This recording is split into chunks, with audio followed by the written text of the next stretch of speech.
Make sure this thing's rolling. All right, let's start it off. You go on your fucking diatribe. I have to do it right now before we announce our special guest. I don't know. Fuck it. I mean, hey, we're back, folks. Sorry we took a We week off. we Okay. teased it, you Yeah. know, but it was only because something special was brewing. Oh, we've been in the lab kind of cooking. Okay, we put some phone calls out, some emails to the press. Get some things lined up. Bada bing, bada boom. Sure. Make sure that the area is secure. Make sure we don't get DDoS. The usual stuff. Yep. Had to do some weird, little training segment. Make sure you can ask commissioner this, can't ask commissioner that. A little interesting, but I think without further ado, we don't waste any time dilly-dallying or dabbling. Just, ladies and gentlemen, you want to introduce the commissioner? Yeah, we'd like to As well, formally too. introduce the long-standing commissioner of the Yeah. IE Sleeper Keeper League. Yeah. What's his dumbass team name? The Gabagool Street Meat, also known as Kyle Adela Justina. Bring him in, folks. There he is. Hey. There's Gabagool. That was Do God's work. fantastic. That was fantastic. Well, thank you guys for having me on. Yeah. I appreciate it.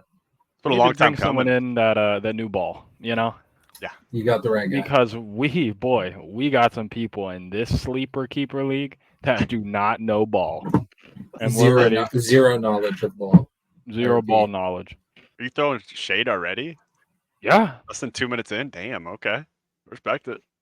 But yeah, before we started, we're gonna do some top tens. Well, some people are, and then this is where I'm going on my soapbox. Okay? Get on there. Get on that high horse. I'm starting a dialogue for permanent week 4 starting top tens in any capacity. NFL, I'm a little more lax on because you know the teams, but I am starting the dialogue. Me personally, I'm abstaining specifically from NCAA top tens until week 4 has concluded. Well, I'll go week 3 because there's a week 0 or games. When the games start to matter, actually. Yeah, because I didn't last year. Kyle McCord was the starting quarterback for Ohio State. He's on fucking Syracuse now, bro. What am I supposed to do with all this? Like, there's people. I went into the transfer portal rankings. Yeah. And I didn't know where some of these guys went. I didn't know the K-State guy was I did know, Will but Howard. Now he's the Ohio State guy. Like I knew that, but State. I didn't know that. Like it would have first game would have happened. I would be like, oh yeah, so that's where he went. So I am in no position to be throwing top tens. Now I have some insight about who I think will be good and not. Sure. But I gotta see. I gotta see a couple. I gotta see something first. NFL, you at least know the players are still around. You know who's real and who's not. I know who's real for the most part, but like, how am I gonna put I'm gonna put the Bears in my top 10? I don't fucking. They could be godlike. They could be godlike. They could also win 4 games. They could also be the worst shit. So that's my take, and I think I think people get so enamored with the way too early top 25 rankings, bro, and they'll have just they'll have just the most insane shit, and I'm just sitting there like, man, like Florida State was what, number 10? Yeah, I could have told you that those guys were ass. Like that was one of the worst games I've ever seen. Like did people just think that DJ okay, new school, yeah, we gonna be all right? He's horrible. He's been horrible. He's been horrible at 2 schools before that. 3. And this is his 3rd school now? This is his third school. So he was shit at Clemson. He went to Oregon State, and they were good because they had a running back and a defense. And now what do you know? He's shit again. Yeah, he's not. Dude, what was it? I saw. Was it the stat at halftime? He was like 11 for, or like 12 for 14 for like 96 yards, but his like average air yards per attempt was like negative 0.5 or something. Yeah, that was bad. Like they might as well let me play. I mean, that's a good point for not doing like the early college rankings, because like, what are you going to rank? Who's Alabama's going to play? What, Lafayette Tech? Well, yeah. So think about it right now. The only way for this next, I don't know if they've done different rankings because there's only been one game. Like the only way, like Florida State should be fucking unranked, and Georgia Tech should be ranked higher than them, right? If we're doing this legitly, or at least Florida State's number 23 and like Georgia Tech's number 21 or something. But they won't do that dumb shit. They'll like keep Florida State at like 17 and Georgia Tech will be like 24. And I'm like, I just watched the game happen, bro. Like, what are we even talking about? They do. I would say, like, at least for the most part, I would say some people operate like making those polls. They're like, okay, well, if Florida State played Georgia Tech 10 times, they'd probably beat them 9 or some stupid answer like that. Like, damn, sure. But I mean, even still, I agree. I watch them boys play ball and beat that ass. If you're telling there's me no they win like 9 times out of 10 by throwing the ball negative 0.5 yards Man, per yeah, play, like I mean, I know there's talent on both sides, but like I got a Georgia hot Tech take for QB was DJ. better. Bro, okay, so the Georgia Tech can't. QB, he is the modern day Tim Tebow. Inaccurate as shit the first 3 quarters, and then that 4th quarter, bro. Oh my god. Something magical happens. Oh my god. I I mean, mean, they're relying on 59-yard field goals, bro. Like, come on, man. yeah, it's not. yeah. I mean, you can't convince, dude. U of A would have put up 65 on Florida State. Man, that's why I'm so confused. Like, I at least need to see the non-conference schedule. So, like, 3 games. Okay. And then I'll be like, Yeah. all right, I can compare a couple results. Like, is Colorado good? I don't know. Could they beat the shit out of North Dakota State? Maybe. Could they lose? Yes. Yes, So, like, absolutely. I don't know. Shit. It's North Dakota That's what State. I'm saying. They're like, But they could they still- were but Division they could 2. still- They could lose lose. to those guys. Like, that's the thing. Like, That's what I mean, though. You have nothing to earn and everything to lose by that game. Like, if you That's lose why to North Dakota State, you're just shit. That's why I'm always in favor of scheduling extremely tough out of conference games in college. especially now with the 12-team playoff, because like you're not Exactly. going to There's get no like excuses. burned. Yeah. You're not going I to mean, get I burned. did- You could lose 2 games and you're chilling. You could still be in there. I mean, damn, I dare say if you're in the SEC, I think you could lose like 3 or 4 and still have a case.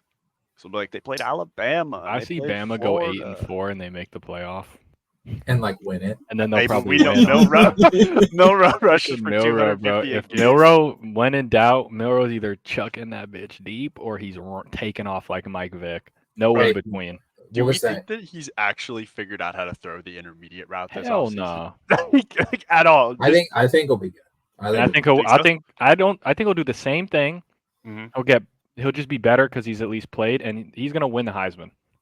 No, he's my prediction for sure. No, he's not. He's number 4 on my list.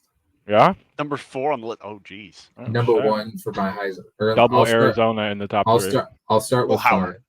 My number 5 pick is Noah Fafita, QB, Okay. at University of Arizona. Who will be going? I think he'll throw for 50 plus touchdowns, maybe if we're lucky. Okay. Number 4, Jalen Milrow. Number 3, Luther Burden from. Luther Burden. Yeah. Missouri. He's so good. Number 2, Will Howard. You can't be in the Heisman race if you have you can't not be in the Heisman If race you're if you 12 have and 0. that and you have that like wide receiver room. Jeremiah Yeah. Smith is going to be the first overall pick in 2 years, 3 years, whatever. He's so good. Number 1 is without a doubt Dylan Gabriel at Oregon. Without he's a got doubt, some I think it's weapons, almost yeah. consensus at this And point. you know who?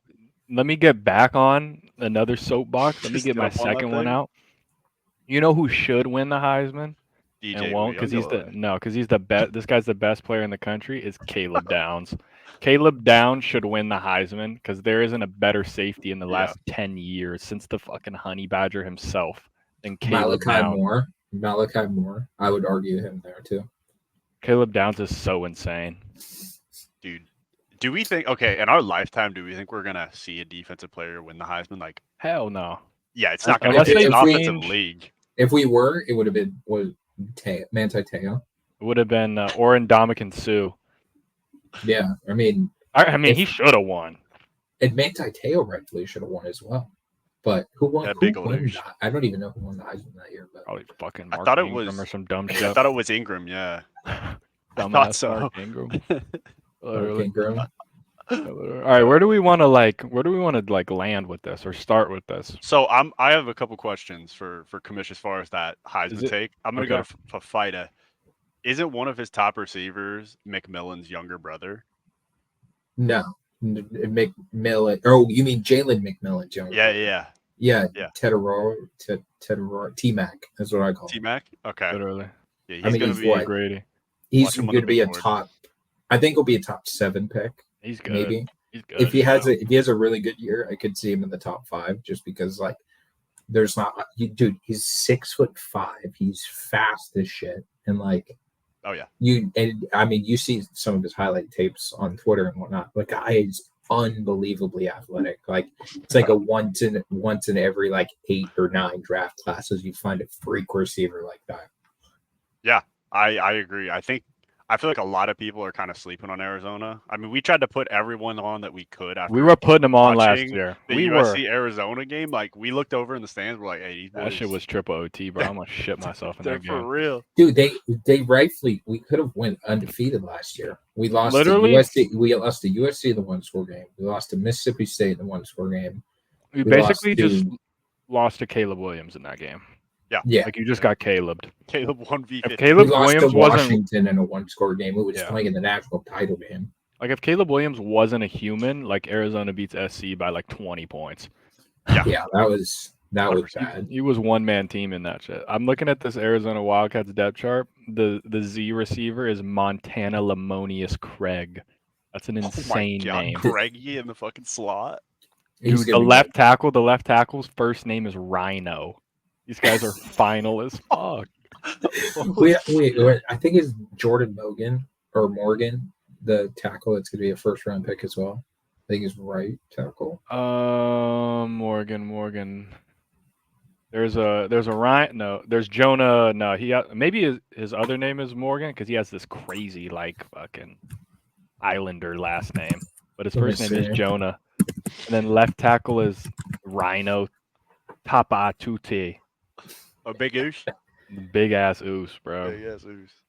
Let's see, hold on. Big I'm going to as find fuck. him. Takario Davis is just my Takario Davis is so good. Takario Davis is my transfer portal target every time I play NCAA as USC. It's Jonah. The guy's first name is Jonah. I scoop scoop Takario Davis from the Wildcats program every year. Yeah, I mean, dude, he's another one of those like ideal football players where he's just like the 6'3", 6'4" corner. No, because I remember we were at the USC game. We were like, who the fuck are all these Arizona DBs just strapping people? Strapping. It was just Caleb sprinting around for like 10 seconds and nobody could get open. Bro. I got snaked. Clamps, And then we got snaked in the middle of the night by Jetfish going up to Washington. Man. That was He's crazy. no longer welcome in Tucson. He's no longer welcome. And then Poach Steve with them. Yeah, and then we lost a corner, and then we lost Jacob Coleman, our starting running back, to them. But I mean, and then when I saw Steve Belichick, bro, and when I saw the Noah and T-Mac, they announced that they were staying at halftime of the basketball game. That was the most turnt thing I've ever seen. You guys should have rushed the court, honestly. I'm not leaving. What? Leaving. I think they'll be good this year. I think they'll be. I mean, they have to beat Utah. They have to beat Kansas State, and I feel like they have one other really tough game. It's not the craziest schedule. It's definitely doable. Yeah, it's doable to run it, no question.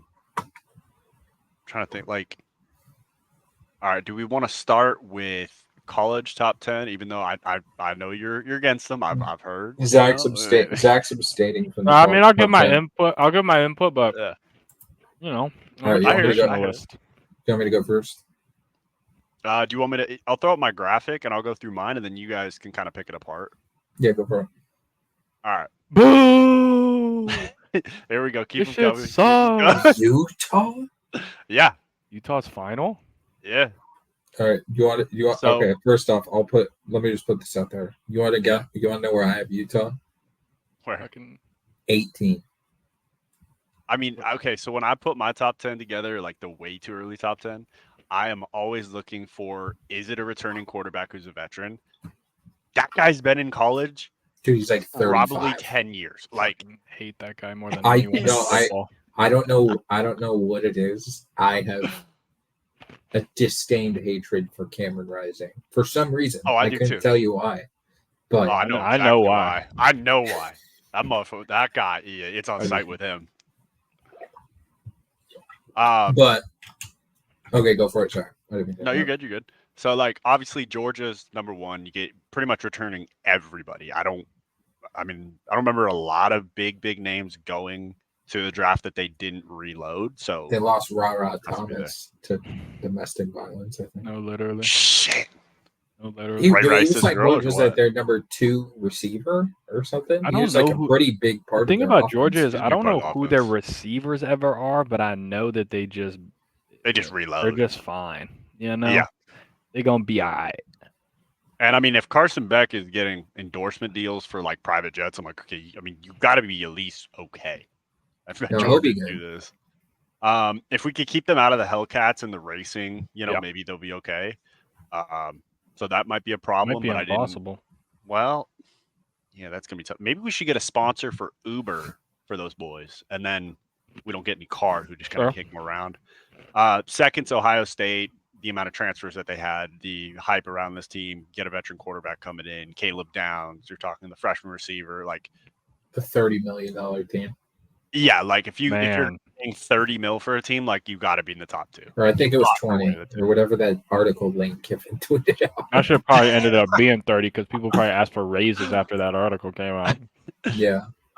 Oregon definitely number 3. Dylan Gabriel coming over, weapons everywhere. A savvy coach, like I just think, and I think their schedule is favorable. They have a lot of home games, so I think they'll win. I do. home. No, side note on And Oregon. Phil Knight is old, so they're just doing it for him now, Yeah, bro. he gave them a needs, blank He needs check. this shit bad. I, Yeah. for some reason, don't like Dan Lanning either, but that's a conversation for another day. They're I can't playing tell for you clicks. We're playing for wins. that I couldn't tell you That how shit was bad so that cringy, checked me honestly. out. I was hoping Colorado came out there and smacked them like 42 to 10. They got smoked. Yeah. Texas number 4. I can't tell how I feel about Quinn Ewers. I honestly think he's going to start the year. I think he's going to have a little bit of a tough time, and they're going to switch over to Arch. And I think Arch is You're gonna calling carry for it. Quinn Ewers to get benched mid-season? That may be the hottest take of the whole thing. That's a going crazy one. to. That's like a Spencer Rattler getting benched for Caleb Williams. I mean, Which I guess it could happen if they go behind in like a big game, and then you're like, all right, let's bring the kid in, and then he lights and he just it starts up. cooking. Yeah. bro, he's been pretty inconsistent to start the years, and like now he's got a backup quarterback that can take the job from him. Like I wouldn't be surprised In that Red if River Sark goes him game. up. Oh, The that might Red be River it. showdown with, was it Gus Johnson on the call? Holy shit, Oh my bro. Don't God. get me hyped now.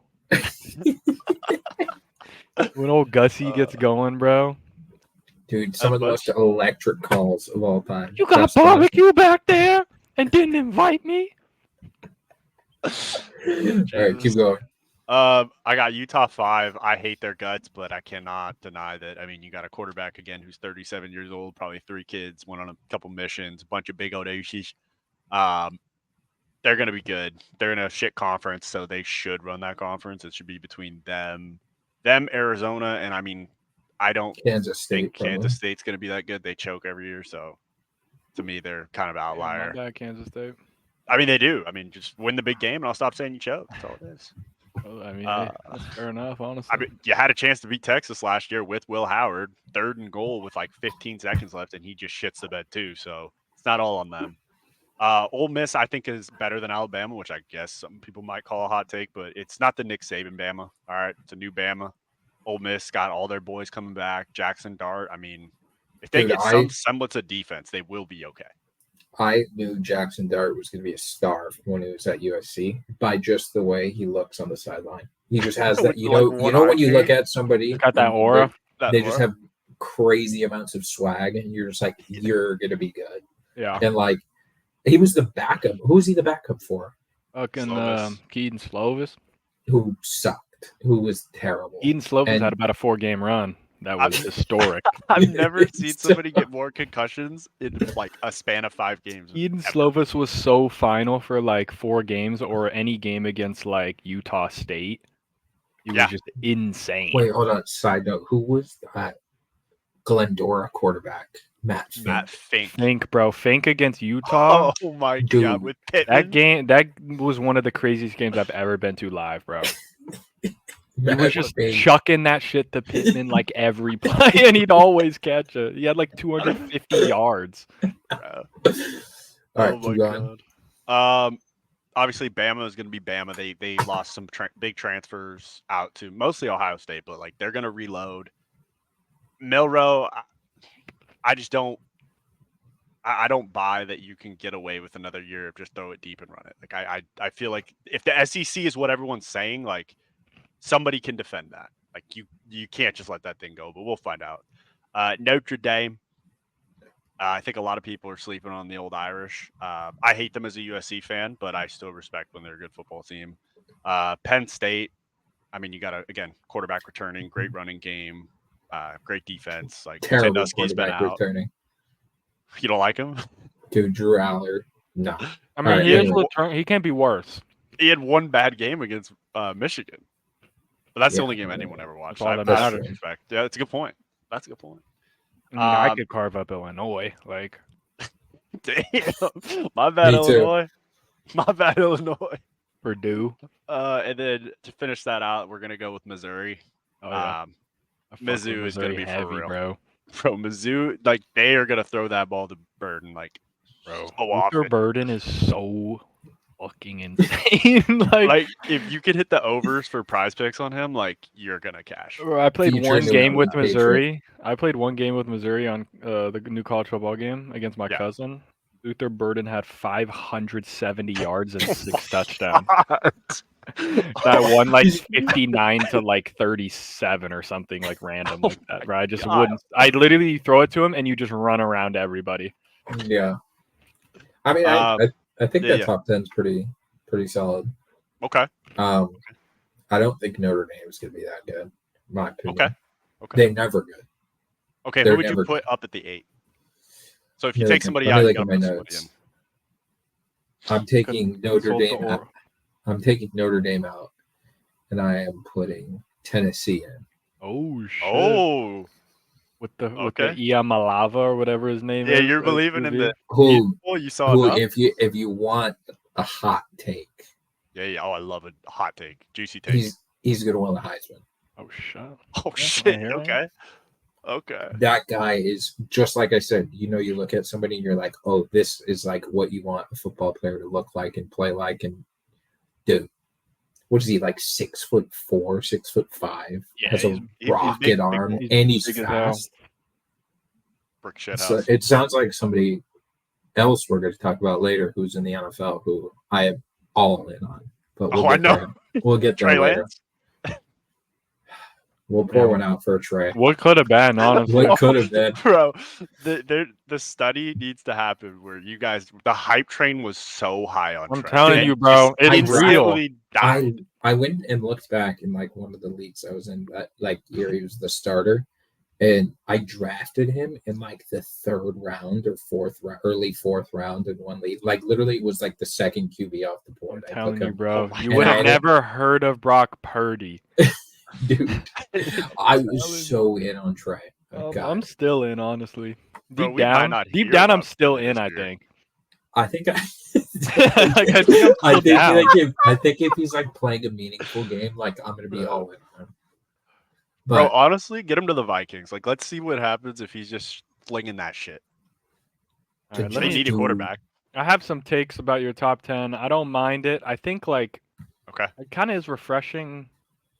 I say this refreshing to see Georgia #1 because I've just been hearing about Ohio State all off. It's Ohio State. It's their year. It's their year. They'll lose. Sure. Okay, bro.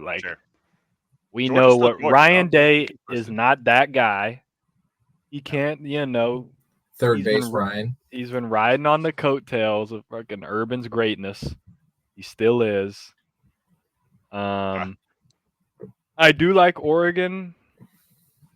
I have Oregon #2. They're kind of just the same. I get the same vibe as Ohio State, of just like, are they gonna win it? Like, is Oregon gonna win it?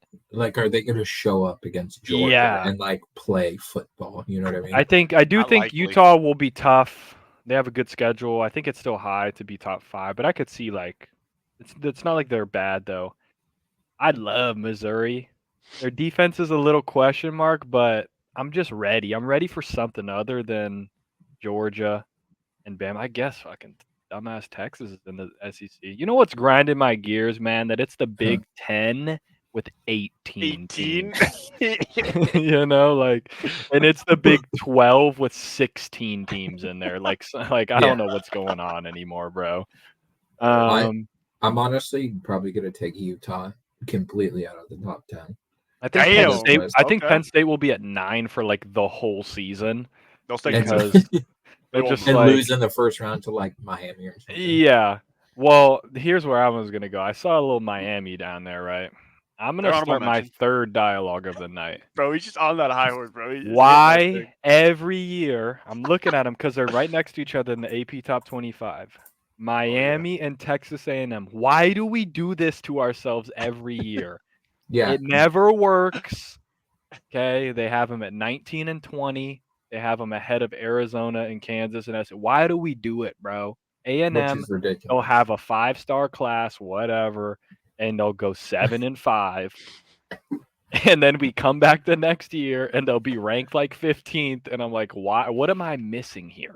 And they'll go to Austin and get smoked by Texas. Yeah, I'm like what's their schedule? They're gonna lose to, like, honestly, it might be good that they're playing a good team week 1 because they always are ranked like 12th, and then they'll lose to like, what they lose to last year? Like, didn't they lose like Appalachian State or something? I think they lost a crazy. They lost a crazy one. I think they did actually. They went 7-5. Okay, no, they didn't. They didn't. But somebody did, I swear. No, that was the year before. That was 2022. Yeah, they lost to App State week 2, 17 to. Oh yeah, 2 years ago they went 5-7. Last year they went 7-5 and lost to Oklahoma State in the bowl game. And you mean to tell me that they're gonna be like? Why do we do this every time? Yeah, starting off against Notre Dame doesn't help them out at all. Like Yeah, what? dude, And they like in Miami, 2022, they lost like 6 games in a row. Miami 7-5 last year. Okay, Lost their bowl game.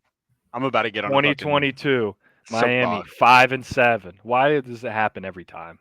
Bro, how is Paul Feinbaum still running a show and like the top expert in college football when the top headline is Feinbaum, Notre Dame walking into impossible situation against Texas A&M? Dude, I think literally maybe you could pull 45 to 50 teams that could beat Texas A&M. My thing with this Notre Dame and A&M game, that's gonna be just the most shit game. It's 13 to 12. Yeah, like 13 to 10 or something, and you're like, bro, what am I watching? And then we'll come out of it, and they'll be like, wow, 2 elite defenses. I'm like, are you sure? Or are both quarterbacks the worst quarterbacks ever? I'm going to make a no bias take right now, but I think Arizona is a top 10 team. Okay, sure. Okay. That's all bias, honestly. I like this. I like it. Okay. My darkest of dark horses, actually, I mean, I guess Arizona's one of them. Okay. Kansas. Was it Jaden Daniels or Jalen Daniels? I don't even think it's know, Jalen. But they got a black quarterback and he can sling that shit. It's Jalen Daniels. Dude, is he giving you like so good in the They were undefeated when he was playing last year, and then he got hurt. Yeah. He's they were like 6-0, bro. Their running back's pretty good, Devin Neal. Bro, they're final. Like, I swear they're low key final. Bro, Yeah, they have an easy schedule. The eye test does not pass. Like, if you're telling me Kansas is a top 10 team, I can't. I don't think I've ever seen Kansas a top 10 team. No, I'm not saying top 10. I'm not saying top 10. I think they won like 2 or 3 years where they. I think they're good though. 0 games. Like when Baker Mayfield was at Oklahoma, I think Kansas was like winless the whole year. Yeah, they were so bad. But like they play Lindenwood, Illinois, UNLV, West Virginia, TCU, Arizona State, Houston as their first 7 games. Like, they'll be undefeated. I mean, it's winnable, and then at Kansas State is their toughest game of the year. Yep. I think there's a way you could look up, like, maybe 8 weeks of the season and see the University of Arizona is maybe the best, if not the top 3 offense in the entire country. Interesting. Honestly, that's what I feel. I feel the same way about Miller time at USC. I'm high. I feel like they're gonna score, bro. Zachariah Branch. Man, that guy is unbelievable in the college football. Bro. You want to talk about a college football game, guys that are Yeah. good? Zachariah Branch is like maybe top 5. Bro, Zachariah Branch on fucking drag routes is feeding families. Oh, that's all I'm gonna say. Like if USC can just get him in open space, it's gonna be a tough year for like any defense. Like I'm interested to see how LSU, because they're saying they got a great defense. Like, let's see how you can run with this guy. LSU will just like always be good for some reason. They Like will you'll know nobody on the team. I mean, did you see Will Campbell in his interview yesterday? It was like, I can't tell you what we're gonna do, but I can tell you we're gonna run the ball. So do with that as you will. So like, I mean, they're gonna just punch it right down your throat. Pause. Try to punch you right in the mouth. No, literally. But I mean, I think it's a good. I think we get some good college football discourse. I think the main dialogue goes to the NFL conversations we're gonna have. Yeah. And I wanted to throw one more for the honorable mention. Oklahoma State, like I feel like every single year we're like high on Oklahoma State, and they just shit the bed every Let year. Ollie Gordon tote that rock this year. 35 touches a game. Bro, he's gonna die. His wear and tear is gonna be off the chart. Dude, what was it the coach or the AD at Big 12 Media Day? Or what is it? Yeah, Oh, Big the head 12 coach. Media Day. Yeah. And he was like, oh, like we've all had a DUI before. He's like, I've done it like 1,000 times. He's like, I drank and drive like 1,000 times. I was like, damn, he's going to bat for his guys. Oh, literally. He's standing in the pocket. There's no Well, question. about that. one last college one, or just Yeah. team wise. Iowa. Do we believe this is the year that their offense turns it around? No, okay. No. So they'll have the number 1 ranked defense. Yep. And they'll average like 13 But points a game. Dude, have you seen how many stars that Georgia has on defense? No, I know, but there's just something about Iowa. They always just have Hawkeyes they can just play always got football. some dogs out there on defense. Like they probably got another white corner just ready in the wing, just waiting to be just unleashed upon the world. Bro, and a first round tight end that no one will know until he's in the draft. Bro, you guys wasn't watching Hard Knocks? I've only watched one episode. They did, dude. This last episode, not the one that comes out today, the last Tuesday, they did like a little feature thing on their. They drafted a punter in the 4th round, the Iowa punter. Oh, they drafted yeah. in the 4th round. That He's guy from Australia, dude. They spent like final. literally 15, 20 minutes talking about how good this guy was. About like he was hitting golf club shots with the football. It was crazy, Bro. I thought they came out on draft night, and after they drafted him, they said Caleb Williams texted him and said, "Hey, welcome to the team. Yeah. We're not going to use you that much." It's like, yeah. damn. They said that on their show. I was like, Jesus. I'm looking at it right now. Iowa's got 7 white DBs on their roster right now, so be prepared for the number 1 defense. Yeah. Because those guys They might be cooked. They probably have shrines of Cooper DeJean in the locker room for these guys. He's good. He was good in college. I don't know how good he's going to be in the NFL, though. I'm always disappointed with how it's going for Cade McNamara. Like, can he turn it around? Like, he had promise at Michigan, and then he had zero promise. He had zero promise. He was doing decent. He might as well be me. It might as well. You could put me under center, and I could like average 8 yards an attempt, maybe 6. Bro, you should reach out to Florida State for real. Like they could use 8 yards per throw. Bro, dude. When we were in high school, DJ played baseball at St. John Bosco as well and trained at the facility I trained at as well. Dude, that He's guy probably was good as hell at baseball. Unreal. Dude, he was like throwing like 92, 93 at like 18 years old. Like he could have easily. I mean, he played baseball. He was at Clemson as well, I think. Like he was actually, he was like Kyler. I mean, Kyler obviously made the right choice to not go to the A's, but. Yeah, no, literally. I mean, it seems like he probably should have chose baseball because like this might also be a hot take because I saw at least on the broadcast they were talking about how because he's like 250 frame, like they're just gonna want to run the ball with him in short yardage and he's gonna get the yard. Like, dude, he's a big dude. He doesn't want to hit. Like he doesn't want to use that size, so it's not an advantage. Like he's the first guy I've ever seen at 250, 6'4", where I saw him take a quarterback sneak, get up, and I said he doesn't want to do any of that. Like it's not a weapon because he's not going to put his head down. Versus the Georgia Tech quarterback, King. I think he was like 225 or something. And Hayes he's King is that throwing guy. himself, bro.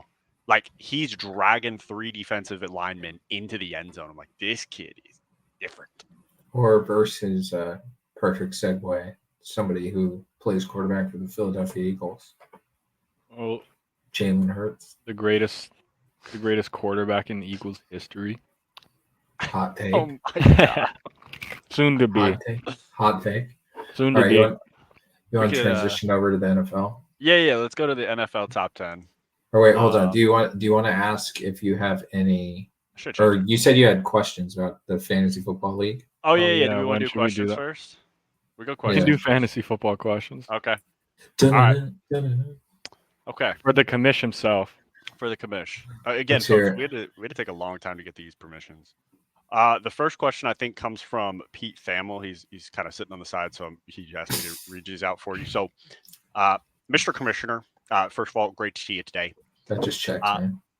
Listen, sir, you got to put our big boy pants on, okay? Because we gotta ask some great questions here, okay? I'm a top journalist because I get the answers people want to know, okay? You know, you might know me from the scandal with Connor Stallions, perhaps, which, you know, Netflix wants to take all the credit for that, which I think is complete a bullshit, okay?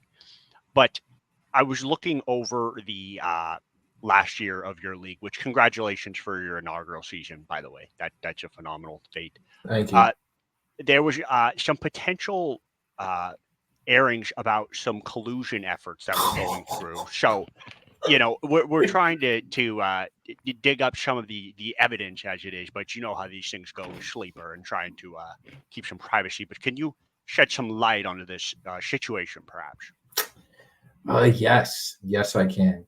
It's a bit on the back burner now, but I could tell you, moving forward for this season, I guess this could be a first announcement. It hasn't hit the web or anything, that all playoff or teams that are eliminated from the playoffs, their rosters will be locked to avoid any waiver wire transactions that raise some eyebrows, like we had last season with. I'm not going to name any names, but let's say somebody was the consensus number 1 overall team going into the playoffs.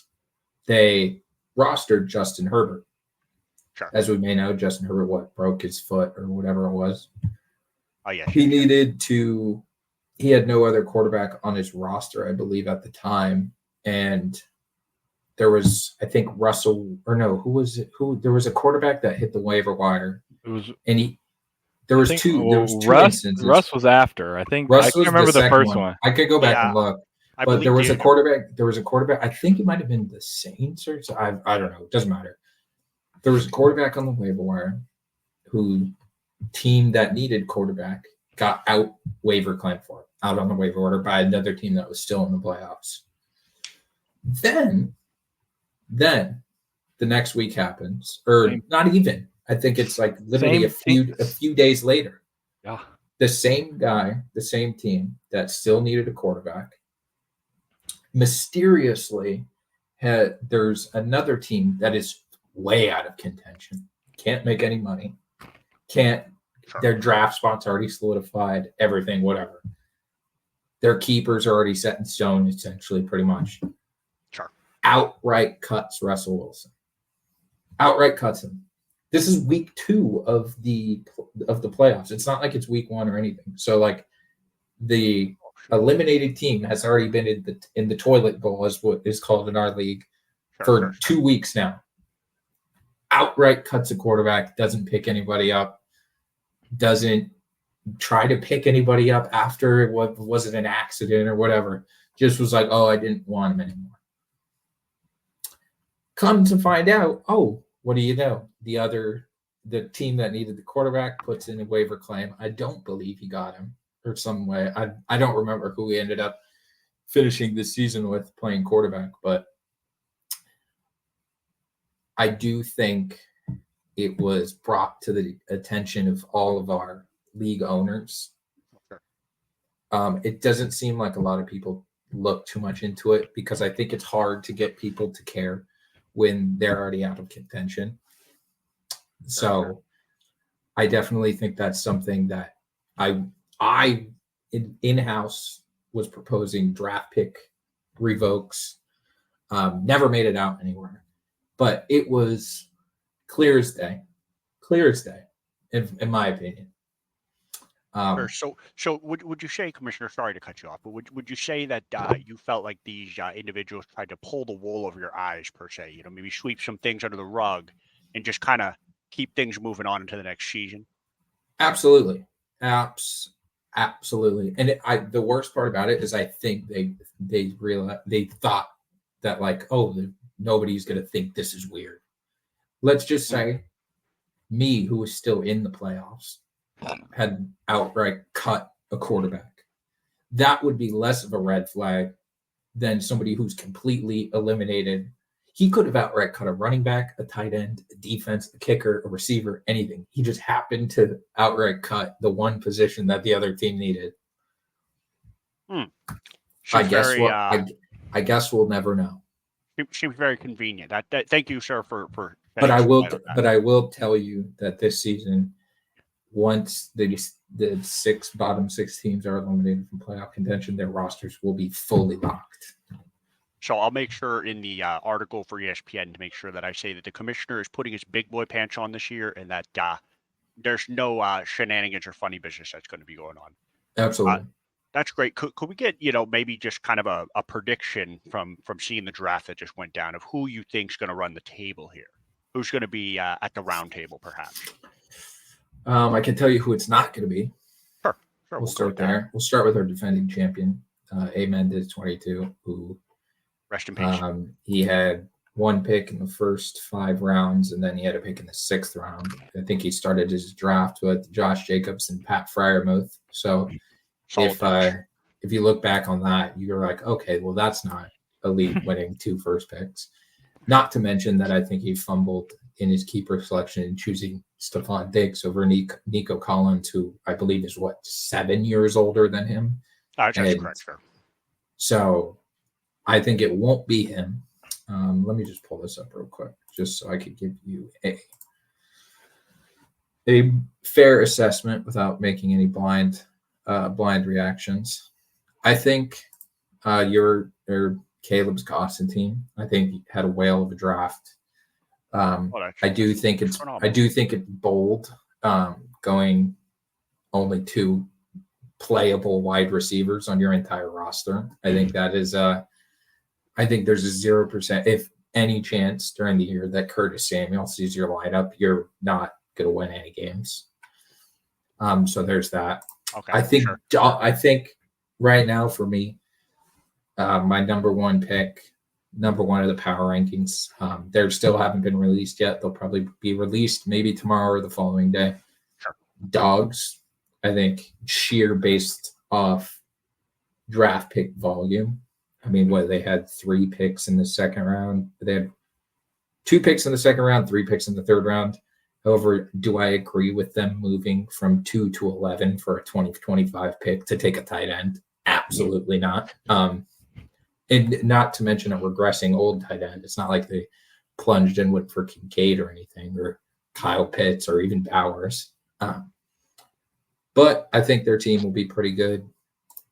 I think 11 men on grass. I'm just going through everything here, giving my honest takes. Sure. I think 11 men on grass had some of the more underwhelming keepers. I think when the best player on your roster in fantasy football is your quarterback, that's never a good sign. That's fair. And that just happens to be the case here. Devontae Adams, okay, Brandon Ayuk contract situation up in the air. Who knows? If he ends up in Pittsburgh, then that might look like one of the worst decisions of the year. I think opting to take strictly young talent across the board. I think he took Rome Odunze, Jaden Reed, Brock Bowers, and Keon Coleman, all back-to-back picks. But going for an average age of 33 years old in your running back room between Derrick Henry and Raheem Mostert is a very questionable decision. I personally would have went receiver at 3 when you have an elite receiver like Nico Collins behind you. boggles my mind how Nico Collins found his way to the 5th pick. Boggles my mind. I'm going to say that 1,000 times probably in this recap right here. Sure. I think 11 men on grass missed the playoffs. I think Dogs and Caleb's Casa find their way into the playoffs. We'll start there. Very nice. Fairies of Neverland. I don't know how to feel about the squad. I do think their best. I think where they went wrong was keeping Jalen Waddle over Kyler Murray. And now this year they're going to be starting Justin Herbert with a very, very depleted pantry over there in the Chargers organization. I think they also fumbled their first pick and panicked a bit and took Chris Olave over Nico Collins. I think both of you here would agree that whenever you get a chance to take a receiver, you have to take into when it's one receiver over the other that is not way better than the other one. You always have to take into account who's giving them the football. Yes. CJ Stroud, I think, to both of all of us here, is better than Derek Carr. Yeah. So there's that. Anyways, I think the Fairies missed the playoffs. I think that's just the way the cookie crumbles. Beats by Ray. I think had a actually pretty solid draft, if you ask me. Bolstered up the receiver position, got Nico Collins to fall to them at 5, which is, again, saying it again, insane. Going with Zach's old QB Dak at the helm, I think will be pretty solid. Considering you started with Deshaun Watson last year, I think that set him back about 4 weeks. Yep. I'm gonna say he squeaks into the playoffs. I think he's a playoff team. Sauce Boy, or what's his team name? ETN Zone. ETN Zone. Oh man, what do I have to say about this guy? Game shed. His team is not good. His team is not good. Okay. Yeah. He's starting Jaden Daniels at quarterback, which I think is going to prove to either it's going to be one or the other. It's going to make him look like a genius, or he's going to be in Caleb's Costa's spot this year. It's a tough spot to be in. But I mean, I think he got Kenneth Walker in this. He moved out of the sixth overall pick in the first round for a second and a third, which he turned into Terry McLaurin and Kenneth Walker. Based on your guys' reactions, that seems a bit underwhelming. I think he may have got more. I think he should have held on to it. I mean, what do I know? I don't really know anything. Zamir White, as Zach and I sit here, we would say that's probably a good pick. I think Zamir White's going to be pretty solid. And then after that, I mean, when you go DeAndre Hopkins, Jerry Jeudy, Jalen Polk, 3 picks in a row. So there's that. Misses the playoffs by a wide margin. I don't even think it. I think he's out of contention by week 7, maybe. Dang. Falling for burials already. I like this. The Stiffies, the new rebranded Stiffies, which I will have a post about his rebrand later. I think they have the most pressure in the league. They have 3 first-round picks. In my humble opinion, completely bottled it. Completely bottled it. You reach at Malik Neighbors at 2, which, again, you could have had Cooper Kupp. You could have had Nico Collins. Shit, you could have had Devontae Smith if you wanted a receiver. Yeah. I just think going that far for an unproven rookie who has Daniel Jones throwing him the football be key right there. is a big risk. The talent is undeniable. It's Sure. Again, it's like the Jaden Daniels pick. It's either going to make him look like a genius, or it's going to make him look. It's just how can you get the rock? The Cooper Kupp pick, his second pick in the first round, I guess. I mean, it was essentially best receiver on the board at that point, which, I mean, I don't disagree with. Do I think if he could have had Nico Collins and Cooper Kupp? would that be better than Cooper Kupp and Malik Neighbors? Absolutely. I think we could all agree on that.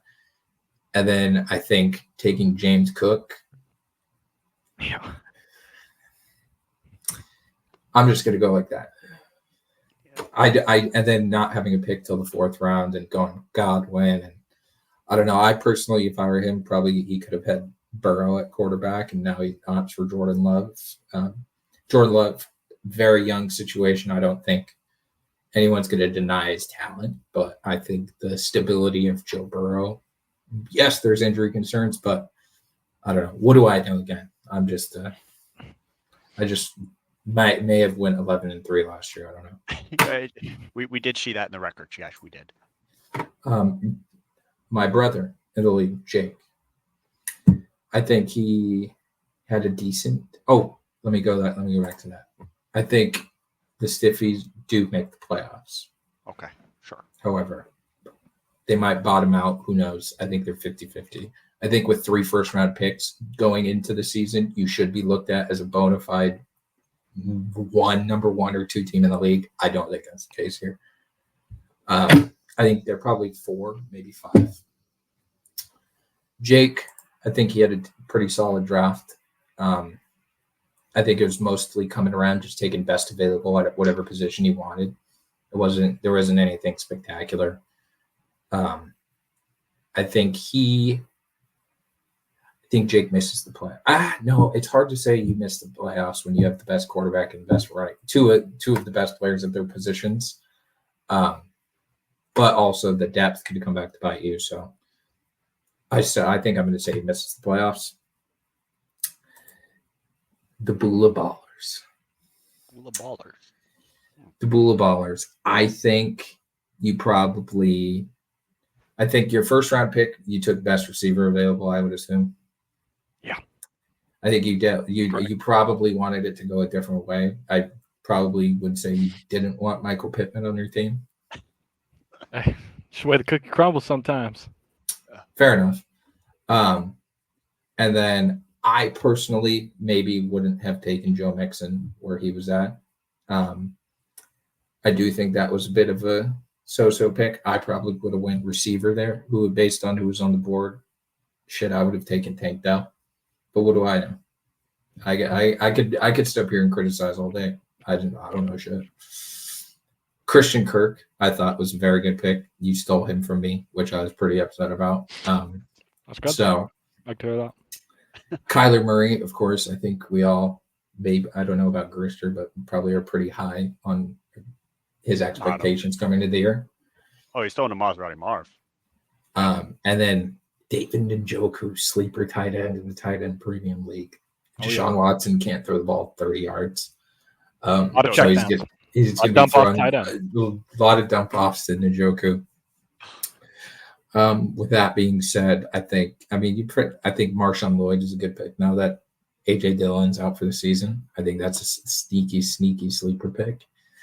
But yeah, I think you had a pretty solid draft. I think you sneak in at the 6th seed, if I'm being honest. I hear that. But yeah, D-Gen. Wow, what a fumble. Wow. Good start. Best keepers in the league by a landslide. I don't even think it's up for discussion. I mean, he's got top 3 quarterback, top 2 running back, top 1-2 receiver. Like, come on. Yes, I understand the scoring change for tight ends. Absolutely incentivizes to have a good tight end, whatever. However, I don't know about reaching on Dalton Kincaid there. I personally view that as a reach. I think he could have, let's look at the board. I maybe would have even taken, maybe I'd take that back. Maybe I would have taken DK ahead of him. Maybe Josh Jacobs. Maybe bolster up that running back room to compare with the Stiffies with Jonathan Taylor and Saquon. Stiffies. And then I think they took Tony Pollard, which yuck. And then I definitely think they plunged a little bit too far on Xavier Worthy, to say the least. Okay. That to me is the biggest plunge of the draft, I would say. That or Malik Neighbors at 2 overall. I still can't believe that. When my sources told me in the middle of the night that the pick was already in at number 2, Malik Neighbors, I woke up like this. I couldn't believe it. I could not believe it. But I mean, overall, I think they sneak. I think they're in the playoffs. I think there's 5 teams that are in the playoffs. Yep. I think you're at 5. So, all right, me, unbiased, talking about my team here. Sure. Let's say this. I made one of the worst trades that any person probably will ever see in the history of fantasy football. Tough trade. I traded for Austin Eckler 2 firsts, a second, and a third. At the time, he was the 5th overall pick in our league. Zach took him 5 overall. I was making a push to win the championship that year. And however, did not work out. I think Austin Eckler played 2 games for me, probably got 16 total points. Basically gave away my next 2 years worth of first round picks. However, I will say that coming into the league, I had no first, no second, no third. I backed my way into the 3rd round by absolutely pulling a ski mask over my head and robbing our fellow co-host here blind, I would like to assume. Basically got Anthony Richardson in a 3rd for Mike Evans. Now you tell me about that, Zach. How do you feel about that trade? Not good. I will admit, Commish, I did say on the pod right away, I said, hey, bad trade by me. bad trade. That was a tough one to see go through. If we could have had 4 keepers, now we're looking at something. Now we're looking good. 3. Exactly. So I think I accumulate, obviously, the 3-1, the first pick in the 3rd round, which is great for that. Great damage control on my end. Then I come back around and I'm sending Zach highlights of DJ Moore for about a week and a half straight, telling him this guy's going to look great on your team. This guy's going to look great on your team. Lucky for me, Zach had an extra 2nd round pick. I gave you DJ Moore and your 6th back. 6th back? Or your 5th. I think DJ Moore and your 5th back that I traded for you for Njoku during the year. Yeah. And in return, you gave me a 2nd. So I backdoor my way into the 2nd, the top end of the 2nd, top end of the 3rd. After committing, I personally think the 2nd worst trade in the league. I think the worst trade was trading Puka Nacua and Jahmyr Gibbs for Calvin Ridley and Saquon. But hey, what do I know? Yeah. I will say the draft played out perfectly in my eyes. If I walked away with Alvin Kamara and Rashee Rice with my first 2 overall picks, Rashee Rice is a bona fide star. He's a star already. I think I texted you in the Super Bowl. I said, this guy is unbelievable.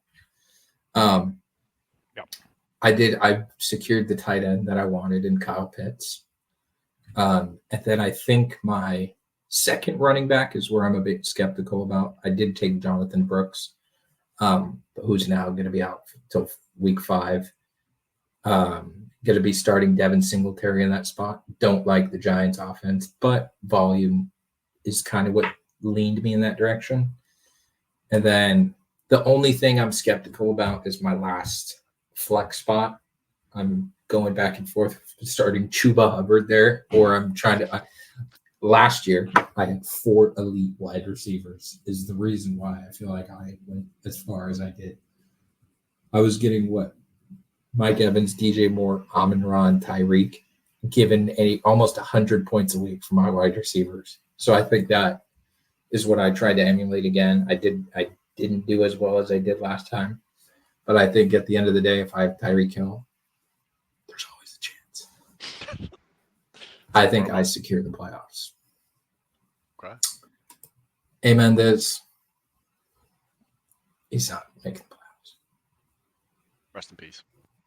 Rest in peace. He's not dead, but Might be. So we don't know. There's a kind of long, kind of quick synopsis about how our draft went. So I think it was a good draft. It went by really fast. I I think there were some questionable decisions. I think there were some great decisions. But overall, I think we're in for a great year. The schedule is going to be coming out shortly with our rivalry week adjustments. And yeah, I think it's going to be. I think people are going to like to see who they play week 1. That's Okay. interesting. I didn't even know we could adjust the schedule. That's pretty cool. Okay, that's I could do it all. I could do it all. He could bomb somebody's team once. He could just make somebody 12-0 if he felt like it. Exactly. I could go in and remove records from the record books. Oh, I could literally. I could do it all. It's a little problematic. I think. Yeah, that's a bit. might be too much power. That might bring the some questions. But yeah, a bit of a long-winded answer, but Yeah, I don't even know if I have any questions for that. I mean, we got it all answered. I think the only question that Coach Lou Holtz has had, and it's been burning on him, and believe me, he just got up, so give him a moment. Son, I just got a question about your college take. Okay, what the hell do you have against Notre Dame? Okay, is there something against the Fighting Irish? I think they stink. You think they stink? You know what? I think they stink. I think that who's think their standing under touchdown Jesus? You can shot. who's their corner? Who's going to be a top 5 pick? You tell me, son. I just woke up. Hold on. I mean, shit, I'm like 85 years old. Got Ryan Day yelling at him. Fucking Ryan Day trying to square up with me. What's his Shit. name? Benjamin Morrison. I think he's good. He's going to be a top 5 pick. Those boys, Benjamin. But All right. anything else on the sleeper front? Do you believe that your teams and all your GMs, do they need to be baptized before they get into the league, or is that just a side mission? No, I think I don't think. I mean, at least I don't. I hope nobody leaves. But in the event that they do leave, I think we'll probably all decide as a collective bargaining unit or the CBA. Yep, CBA. We'll come together and choose the new owner. I personally don't see any. Just dropping this in there, don't see any keeper refreshes down the road. I think that kind of gets rid of the whole point. You have one chance to get it right. You draft well the first time, you're going to be set up for success. And if you don't, you got to build your way. You got to trade your way to get there. You got to have some chips fall on your table. But yeah, it will be around for a while. For a long time, I like to think. Many, many years down the road. Perfect. Pass it on to our children. Our Exactly. sweet boys. After I go undefeated this year. Pass it on to our sweet boys. That's perfect. All right. Thank you, Coach Lou, for making an appearance. Thank you, Coach Lou. Thank you, Coach. Okay, we're going to the NFL top 10. Where are the Patriots? Didn't make it, and don't worry about the Chiefs' color. It's whatever. Yeah. I'm gonna start with the Chiefs. I mean, Rashee Rice, quite literally. I mean, reckon. Wow. Wait, hold on. I'm cutting you off right here. Jets at 5. Yeah. We're going straight into it. All right, keep going. I just saw it. Okay. No, Right. I just popped into my I just saw it. It was like right. like I got flashbanged. Yeah, jeez. All right, keep going. Sorry. No, you're good. Yeah, Rashee Rice. I think the only thing that really stops this team is if he gets arrested, which I mean, Crashy Rice. Crashy Rice. You know what? Stop Rashee Jerry Rice. Then we'll start doing that. So you got the Chiefs. Chiefs is the Chiefs. You got Kelsey. They're gonna do their whole thing. Andy Reid's gonna get cheeseburgers. They're gonna keep this thing moving. They got rid of Kadarius Toney, which I think is actually a big upgrade. It's addition by subtraction. Get him the hell out of there. Eagles at 2. I mean, that is probably I'm sorry. I know you're an Eagles fan. That is ridiculous. Or Zach, I know you're an Eagles fan. I don't mean to. Them being at 2 on this list makes me I almost fell in my chair. Wow, really? If you start the season 11-0, and now you take that same offense and you upgrade with your wide receiver 3, which is where they were problematic with Dotson. And the defense for preseason wise, I mean, they look decent. Did you hear Bill Belichick on the Pat McAfee show? He goes, "You can't evaluate anybody in the preseason." He goes, he said it's too simple. But anyways, So I think the Eagles just have great. Yeah. Weren't the Eagles worse than the Panthers through like the last 6 weeks of the season last year? They statistically were not great. Statistically, they fell off a cliff. There's no They did question. fall off a cliff. But you got to think with Kellen Moore coming over as the offensive coordinator, I just think they're going to outscore everyone. I think it's going to be like an old school 2005 USC where like they're going to give up like 35, 40. No, I'm probably not that in the NFL. Probably like 28 maybe. Even with Jason Kelsey leaving? Yeah, I think they got a good replacement at center. Like I think they'll be okay. You can't replace the best at a position ever. No, I know, but like you got to take. I get it. I mean, I think their O line is solid enough around them. They got some big old douches on there. Got some. I'll get my Eagles Nickerson. take eventually. We'll let you get to your top 10, and I'll enlighten everybody on the Eagles this year and how they're going 17-0. Sure. Okay. All right. Third, Ravens. I mean, the defense is absolutely unreal. You add Queen, they're really fucking good on defense. Isn't he on the Steelers now? Is that a hot take? Is Patrick Queen on the Steelers, or am I? I thought he just came over from the Steelers, and that's why he was on the Ravens. No, he was on the Ravens and talking trash on the Steelers. You're right. But the Ravens did get somebody. Who's their name? I can't remember. Okay, so I'm getting the wrong linebacker. They have one of the greatest safeties who's ever lived in Kyle Hamilton, though. So Kyle Hamilton, they'll be solid. Dark horse defensive player of the year. Could be. Lamar, I mean, I'm kind of on the fence. Like he lost weight because he said, he wanted to slim up so he could run faster like he did in college. So maybe he's going to take off on the ground and take over the game.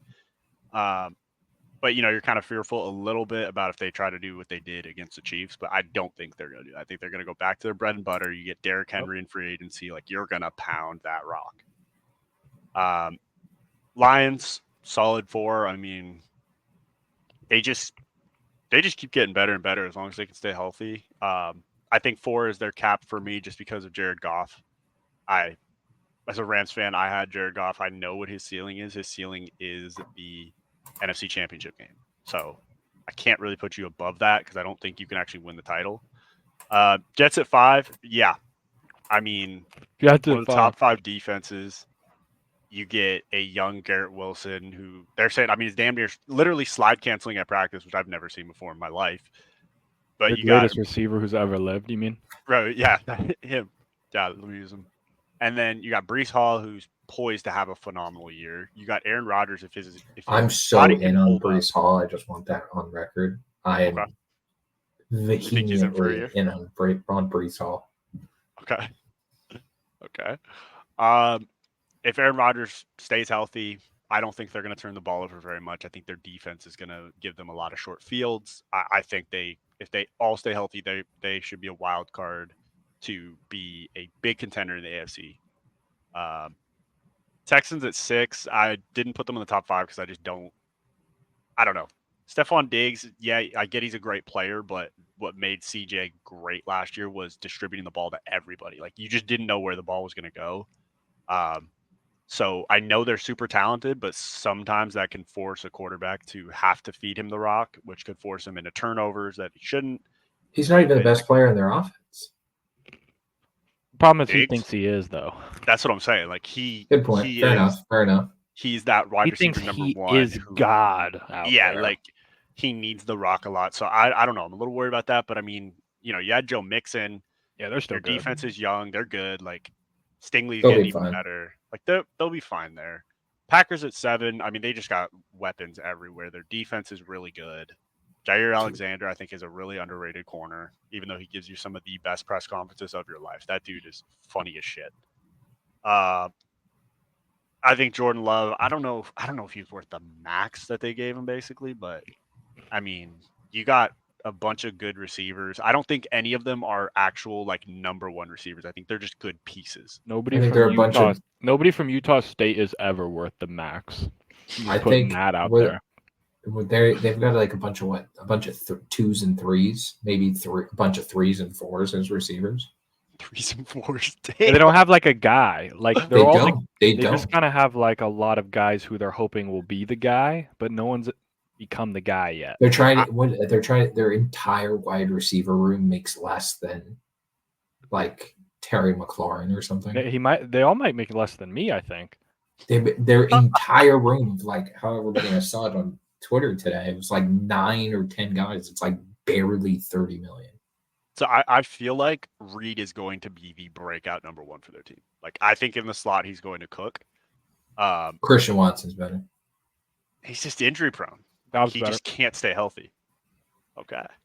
See what I'm saying? Like we just throw a bunch of like randoms out there. Like Dontavian Wicks is better. Yeah, that's what I'm saying. Like I don't know what to do because I feel like the first year they were like, all right, Watson's our guy, and then the second year coming in, they were like, okay, this is Dobbs' year, and then it just was never anyone's year, and now they're like, okay, it's Reed's year now to be the number one, and then next year they'll be saying it's fucking Wicks will be wide receiver one. I have no idea, but they could all be good enough to drop 50 on the Cowboys, so that's all that matters.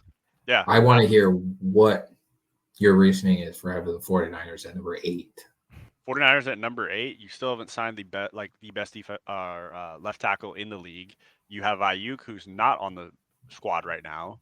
Purdy is an average quarterback, and he's about to get exposed if he doesn't get his number one weapon. If you look at his stats, he looks the exact same name or the exact same stats as Jimmy Garoppolo. You can look it up. They did a graphic where they're side by side. He's an average fucking quarterback, and I'm not hearing anything he did about it. All right, let me put some discourse into this. I think Dak is a better quarterback than him. The argument for a quarterback isn't good because he didn't have his weapons is so ridiculously dumb. It is actually the dumbest argument in all of sports. Oh, he didn't have his number one option, so he doesn't look as good as he knows. No shit, Sherlock. What Patrick Mahomes in the Super Bowl without an offensive line in a hurt Travis Kelce. Look what happened. He got blown to smithereens. Tom Brady, the best quarterback of all time, his last year in New England. No weapons, no nothing. No Gronk, no running game, no an average defense at best. Well, look what happened. First round bounce in the playoffs to Ryan Tannehill. We could keep going. The argument for holding having a lack of skill position players against the quarterback to me is completely ridiculous. Completely ridiculous. I mean, now this is where I'll come back. I think he's shit anyway. So that's my take. So I just don't think he's that good, regardless of all of that. I think you could put fucking. That's why I'm still deep down in my soul. It's always been Trey Lance. He'll always. No, you know what I'm saying? Like I think it's Purdy. He's what he is, bro. Like he went to Iowa State and he was okay. He had fucking Breece Hall as his running back. Like, no shit. He did well. You do also have to take into account what he did in two seasons. He went to the NFC Championship game and the Super Bowl. Totally. So did fucking Garoppolo. I wasn't shouting his name. Yeah, but I mean, he wasn't playing as well as Brock Purdy. I think Brock Purdy's top 12 quarterback. Yeah, maybe. but Brock Purdy also got McCaffrey. McCaffrey changes everything. Well, yeah. Tell me one top quarterback that doesn't have a suit like. No, I'm not saying that. But Garoppolo made it to the Super Bowl without McCaffrey. Yeah. I mean, yeah, that is a great point. But you could also come around and say, oh, yeah, Jalen Hurts made it to the Super Bowl because he had A.J. Brown, Devontae Smith. Totally. Who else? Patrick Mahomes only wins because he has Travis Kelce. I think Mahomes might be the one exception to this rule. MSV, if you have MSV on your we saw him in the Super Bowl with a very undermanned roster for the first time in his career in a big game. And he got blown to smithereens. It wasn't even close. It was over in the first 3 minutes of the game. Yeah. Wait, so you're talking about the same team where he literally, I think the AFC Championship game had his center. Didn't he break his knee or something like that? So they went in and had to redo the offensive line 5 times for the Super Bowl? Yeah, exactly. That's my point. Like, you can't, if you're going to hold, external team factors against a quarterback, but you could offensive give this line is all the time, and he's still shit. Like, I'm not saying the pressure. Like, I don't think Purdy can fit the ball into a keyhole like other quarterbacks in the league. Like, saying he's top 12 is kind of. If Aaron Rodgers was on the 49ers, they'd go 17-0. 100%.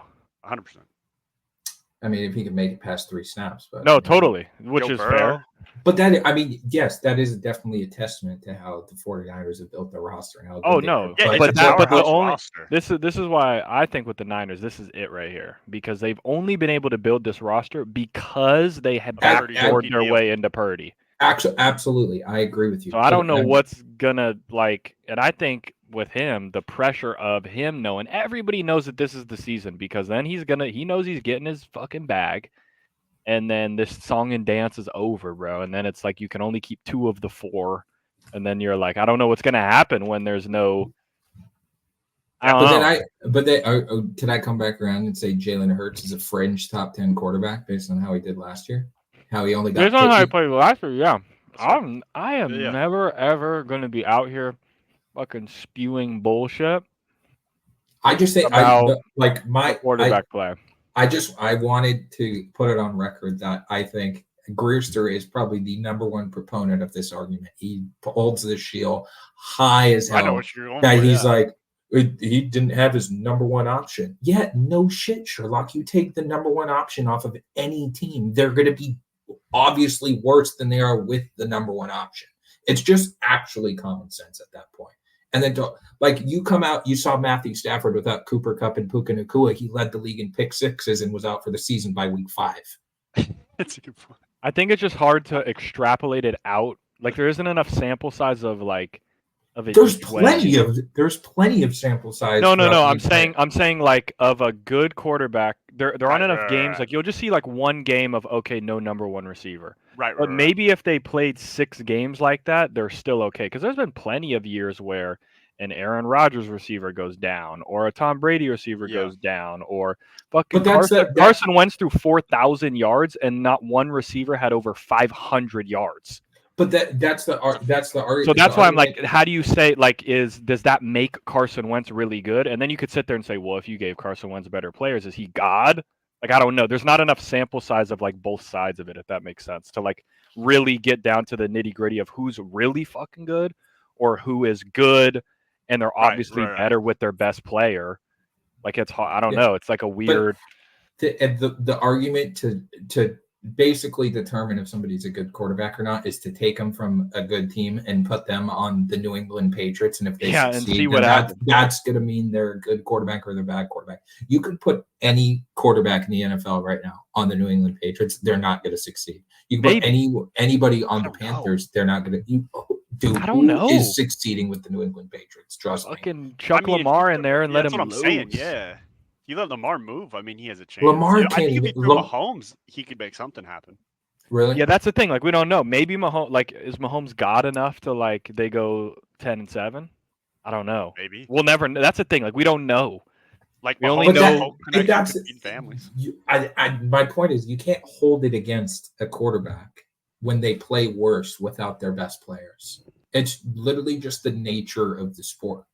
I'm just saying, when I need to have a throw from Purdy or I need a drive from him, I don't believe he can do it. I don't think his accuracy is to a top 10 NFL quarterback level. He took the lead in the Super Bowl last year with 2 minutes left, and the defense shit the bed. I mean, he also missed Ayuk wide open on a bang 8 with pressure coming to his backside. Like, you have to, if you're a top 10, you have to step up in the pocket and make that throw. There was a guy in his face, wasn't it? I mean, I feel like that's just a very. I mean, that's a very terrible argument, in my opinion. That would have won the game. Ayuk was pissed. He's still pissed to this day about it. That's why he's making such a big deal about his contract, because he's like, if I'm not winning the Super Bowl, I'm at least okay. Hold on. Before we move on from this, where would you rank Brock Purdy in your top quarterback arguments? He's probably near 15. Okay, give me some not obvious names that you would take over Brock Purdy. Some not obvious names that I would take over Brock Purdy. I honestly feel like I would take Trevor Lawrence over him for sure. A career loser. I think he's got better talent. You have a thing for career loser quartterbacks. Bro, if you have a Trevor thing Lawrence for career on this team, I think he's better. You can have that argument for anybody, any team. Isn't that the way to find out if a quarterback's good? If we put them all in the same situation, or it's just to see what they do on the football field. That's how you are good, is what you do on the football field. Yeah, an NFC championship and a Super Bowl in your first 2 years. He lost his first game after like 15 games started. Like you're gonna I'm take just saying. Trevor Lawrence. Trevor Lawrence was what 2-14 his first year. Yeah, but now we're getting into like Yeah, because we're Trevor talking- Lawrence is fucking trotting around with Urban Meyer. Like, He's kicking kickers in the head. but like if we're doing a quarterback ranking, I can't rank a quarterback that has a great roster just objectively by default higher than a quarterback that's on a shit roster with a shit like head coach. Then You how do know? you rank Patrick Mahomes consensus number one? Because he's had shit ass wide receivers that can't catch a pass and he wins He the won a Super Super Bowl. Bowl with MVS. That's That why. to me, like he's number one. If you're winning with Okay, I don't- then how do you put Josh Allen at number one, or in the top 2 or 3 I over never somebody said I'm- like I didn't over say he somebody was in my like top 3. Justin Herbert, who is immensely talented. I'm not saying I'm it's not as big easy on as him. black and white. Like I'm not trying to say it's easy as black and white either, but I'm just saying like you can't like the fact that you would take Trevor Lawrence is I'd say there's a bigger sample size on Josh Allen having about the equivalent weapons and as Justin Herbert Mhm. and being better. yeah, I no, agree with that. absolutely. I would So agree. like I would lean Josh Allen in that sense because I've seen 4 years of Justin Herbert with all the yap about this is the year, and then it's never the year. But it's hard to like how I don't know if like who's to say if I'm trying to think of a damn quarterback here. Like if But like fucking at Kirk Cousins was on the Niners or on the Eagles, I don't know. Like is he way better? okay, If let me Carson Wentz let doesn't me, get hurt, is he MVP? They win the Super Bowl and there's a fucking statue of him outside. I got no idea. let me ask man. you this. I know you think McCaffrey's probably the best running back in the NFL. Yeah. What's Yeah. your thought? I know your thoughts on Deebo Samuel. You think he Ass. stinks. Hot You ass. think he stinks. You think I he think stinks. no. Where I would you think where would you rank Brandon Ayuk? I think Deebo Samuel's not a good wide receiver. He's a good Okay. running back. I think he's a good great stat football package. player. Okay. But running the route tree, that's a better comparison. But I I think don't think Ayuk he's is the number one receiver. So I think having him Ayuk as is your a number very one, you're not gonna underrated see. receiver. But I do think too. I think they all do well because everyone is a threat. And I think it's an underrated play call, not underrated because Shanahan gets his credit. Like he is much better at calling plays than fucking Artie Smith in Atlanta. Like Oh yeah, I agree. But I Sorry, could Artie. I just don't know how to weigh in all of those factors. That's like there is no computer model that can weigh it. It's just people watching and saying like, well, I think I would yeah. sit here. I would say I could sit here and make an argument that the Eagles have better weapons. I could too. Yeah. Mhm. So are we going to hold that against Jalen Hurts if he succeeds this year? Is my question. I I feel think like if everyone Jalen does has. shit this year, then yeah. I think if they don't win 12 No, but games, if he does succeed this year, are we also going to hold that against them? Like, oh, he did that, but look at what he had around him. I think everyone was doing that the year they went to the Super Bowl. They're like, yeah, he's doing good, but yeah, like everyone AJ still said Brown's that they going thought he off was and shit. Devontae, yeah, like They're like No, he would've- I get that point, but like my thing is like I said Brock Purdy went to the NFC Championship and the Super Bowl in his first 2 years, but everybody was like, but look at the team he had around him. That's what got him there. Is that a possibility that's going to be brought up about Jalen Hurts this year I or think Patrick so. Mahomes? I don't think about Patrick Mahomes. I don't think Patrick. I think he's clear. I From think any he's done it with so comparisons. many different variations. Yeah, he's kind of entered his own that like he's almost stratosphere. exempt. Like he's just He's kind of in exempt this from area all up footballing there. criticism. Yeah, like they just. But I mean, I just want to put that argument to bed that it is the dumbest argument in all of sports.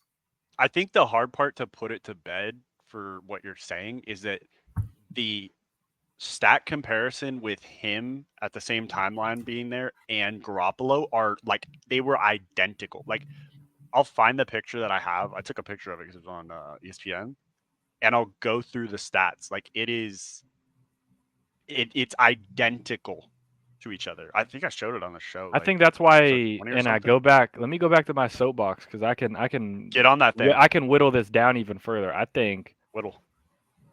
That's why it's same thing with like how am I going to rank teams that I've never seen before? How am I going to rank players in different situations? Like I don't know. It's fun. to talk about it and say like it's a fun thing, but at the end of the day, it's winning football games, and you need 53 guys to do that. So Yeah, I mean, it's just kind of like it's a fun thing to like spew Fun for the out, fans. Yeah. and I don't know, like if you put Jordan Love on the Niners, are they the same thing? Are they better? Are they worse? If you put Purdy on the Falcons, does he just look like Desmond Ritter? Maybe. That's a good question. I got no fucking clue. I don't Probably. think so. I think for the most part, besides these guys who are just freak arm talent, Josh Allen is a running back, can run you over. Like most of the guys are pretty similar. Like I'm sure I there's mean, a I lot of agree. guys. I'm sure there's a lot of guys who got drafted to the Bears who were like, "Dang, if I would have went to this team like one pick later, my life could have been different." This fucking picture. Very true. I just think that, I mean, it's not. You guys are making it sound like Brock Purdy's throwing to Jamar Chase, Justin Jefferson, and Tony Gonzalez out there. Yeah, but he's not throwing to Demario Douglas and fucking Jalen Polk. So That is also good. But I mean, My I bad, could Demario. probably pull up thousands of receipts about your opinions on Deebo Samuel, both of you. And yeah, I No, just think he's a 100%. bad receiver. I don't Now, think if you toss him a little screen and he He'll break breaks 5 8 tackles and scores, and then Brock Purdy gets a touchdown, like, but all I right. mean, yes, that is true. I mean, that's like, how I don't Tom know, Brady- like- that's how Tom Brady made a living. Yeah, it's like you throw a check down and McCaffrey just jumps over 4 people and scores. I'm like, dang, But Brock Purdy's God. I think my issue with how Brewster Shit. critiques quarterbacks is the fact that it's never about the quarterback itself. It's all about the team. And when you're grading quarterbacks, you have to look at strictly the quarterback in general, in my opinion. Yes, you have to take into account external factors. There Absolutely. are a couple. I'd say there's a few times though criticism. where I'll watch some quarterbacks, and this is why I will rate Jalen Hurts a little higher than other quarterbacks Found it. sometimes, and that's because when there's a chance to end the game, Mhm. they'll end the game. Like Mahomes ends the game. It's a When they killer. have He's the got that ball instinct. and they need a first down, they're gonna get a first down. My thing is always about Herbert, Ben. When they gotta absolutely. get a first to end the game, or here's the ball, here's your drive to go tie the game. More often than not, it doesn't happen, and I could say that about Dak Prescott too. I could say that about. I'm trying to think 50-50 on that. on what. Dak Prescott being like, if I know that there's a game, if there's a drive that we need to get a first down, I don't think I trust that he's going to get that. No, that's what I'm saying. Oh yeah. Oh, I was okay. about to- I was No, about to that's leave- what I was about to I'm saying. leave I'm this saying there's too. quarterbacks like that Okay, that got are it. My bad. that I are thought like you were saying that good. he will do it. No, that are like Okay. objectively the same level as some other quarterbacks, but for the most part, I'll see Jalen Hurts finish the game out. The times where the Eagles lost last year was fucking go check out James Bradbury the last like Oh, 90 Jesus. seconds of a game against the Seahawks. I think they're cutting him too, from what I've heard. Nah, he made team. Oh, jeez. Yeah. Okay, so I found the graphic for Jimmy G and Brock Purdy. Okay, so this is. I'm just gonna say they're both stat line. Okay, one's 13-3, one's 12-4. One threw for 3,978 passing yards, the other 4,280. One had 27 touchdowns, one had 31, with 13 picks to 11 picks. Like, they're so close. He also put up the bet.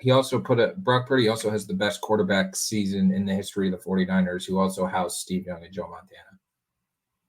I mean, I'm not saying he didn't do, like, it's hard to say. Okay. I just don't know if he's top 10.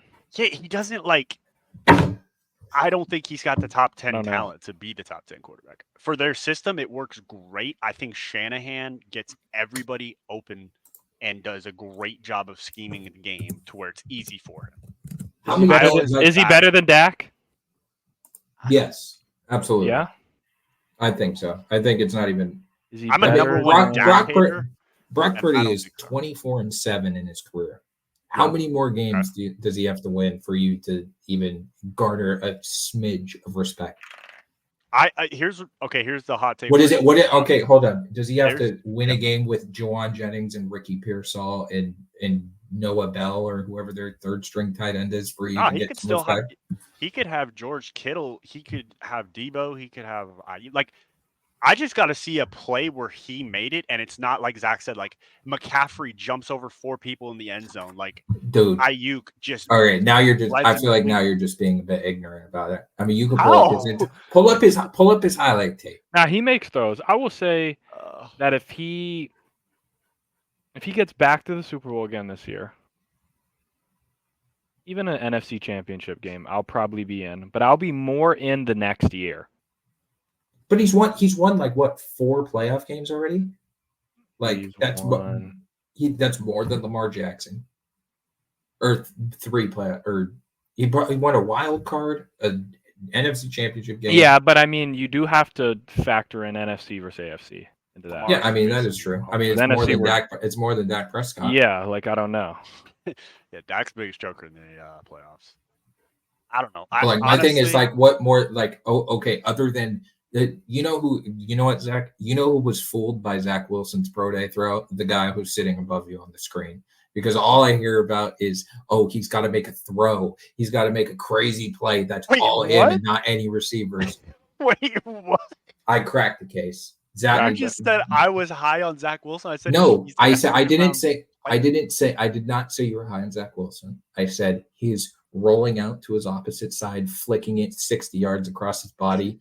Yes. Wowed you, and you were like, okay, that's great. You literally just sat here and said you needed to see a play from Brock Purdy where he made the entire thing and not anybody else. Okay, I'll frame it back. So what does he have to do? I need to see a game where he is making 20 plays. So out of 24 wins in his career, he hasn't done that once. I think he made some good plays against the Green Bay Packers in the playoffs. I just think he also made some bad plays in the Super Bowl. He also made some bad plays to get them earlier in the Packers game. Like, I just think he is a 24. What was he down 24-0 at halftime in the NFC Championship game and came back and won? Yeah, he did. I thought it was great. They also would say that Bryce Love also fucked up too. They should have ran the ball more. They even said it beforehand. So yeah, and if the Falcons ran the ball, Tom Brady would have won less Super Bowl rings. Hey, man, so, I mean, there's that. And the Seahawks. God, yeah. Then Tom Brady is just a very good quarterback if people just ran the ball. I know, which blows my mind if they don't.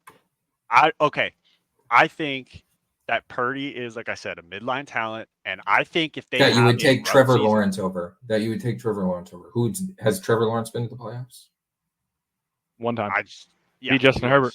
Oh yeah, that's right. And then he got boat raced the next week against the Chiefs. Beat Justin Herbert in the most insane game ever. I think that if they have a so-so season, because I think there's gonna be a lot. I think a couple people are gonna see that they can hold out and get their money. Plus, we're not taking into account that they had to cancel so many practices because like half of their roster is injured. They've already said it. They're like, we're kind of having a tough time fielding. They didn't play OTA, or they didn't have as many OTA practices as the Giants. Oh, they're saying that there's a lot of people that are ailing things. Like Ricky Pearsall, one of their like up and coming rookies, is hurt right now. Debo's always hurt. McCaffrey, statistically, after McCaffrey has had 2 over 1,000-yard seasons, he's missed like half of the season. More battle for Purdy to fight against. I would say I don't think Purdy is. He has enough to prove at that point. I don't know the exact words I said, but I would say Purdy is comfortably, for me at least, a top 12. He's like a fringe top 10. I think he is. I think a lot of people, when this whole run was happening, were like saying this guy's the fucking greatest quarterback who's ever lived. That's what I was hearing. That he's like the secret sauce to why the Niners are cooking. And I'm like, Jimmy G made the Super Bowl. That's where my mind always went, because I could name. Hold on. Can I ask you this? If Jimmy G never played for the 49ers, Brock Purdy would probably be a top 7 quarterback for you right now. Maybe. But if Trey Lance never broke his ankle, you never would have heard of Brock Purdy. And if Drew Bledsoe's lung never collapsed, you would have never heard of Tom Brady. So there we go. Hey, Taylor never got a golf tee in his lung. Never would have heard of Justin Herbert. It's like I don't know, man. Like, it's so. I think in Destiny's sake, there's a reason why he was the last pick in the fucking NFL draft that year, bro. Like, it's like And I'm sure there's always exceptions, Tom Brady, and there's some ones here or there, but there's a reason why, just pure talent wise. Like I would put his tape when healthy, great. I'm taking Aaron Rodgers. But I'm taking Josh Allen. I'm taking Lamar. I'm taking Joe Burrow. I might take CJ Stroud. I might take Herbert.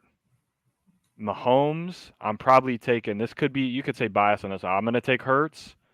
Then you get into the more nitty gritties of like, you get your Jared Goffs. I don't think so. Your Staffords are up there for sure. Kyler Murray's, like, you get into that like little realm of you're like 10 to 12s, and you can kind of sort them out however you want to. But like, he's not like the 16th best quarterback in the league. I don't know, bro. Crazy statement. But I also think if you put the 18th best quarterback in the league on the Niners, they make the NFC Championship game. So I don't know what to do with that. Like, who would be the 18th best quarterback? Who would be the worst quarterback that you could put in that situation? And they would put Baker touchdown maker on that team, and they make the playoffs. Yeah, I mean, the playoffs is the Bucks. It's a weak division. I mean, let's see. Rams, Niners, Seahawks. Yeah, Seahawks aren't great. I mean, yeah, the Rams are terrible. Obviously he's injured now. If you put Kirk Cousins on that team, yeah, Kirk is dealing. Kirk is dealing on that team. You're probably right. With Shanahan. Fucking who else, bro? Could have been. Yeah, but those are like the guys who I'm sure Trevor Lawrence does fine on that team. Probably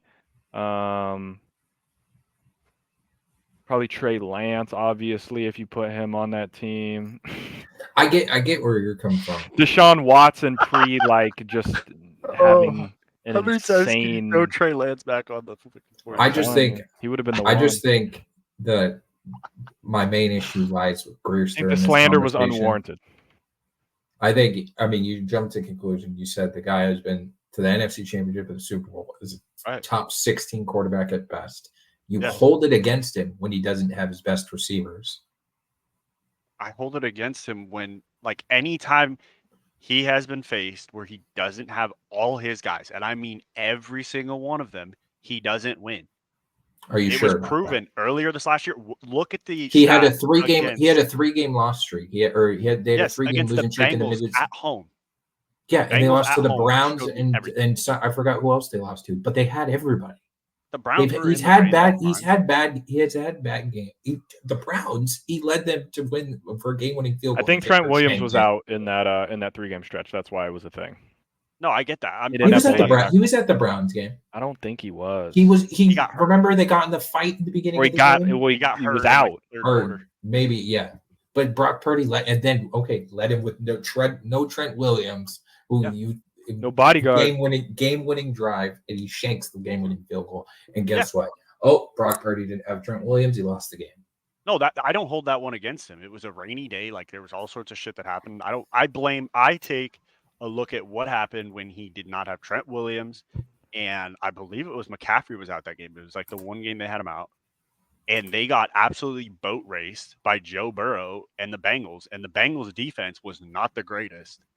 They got pressure to him, but he was making throws that were just bad.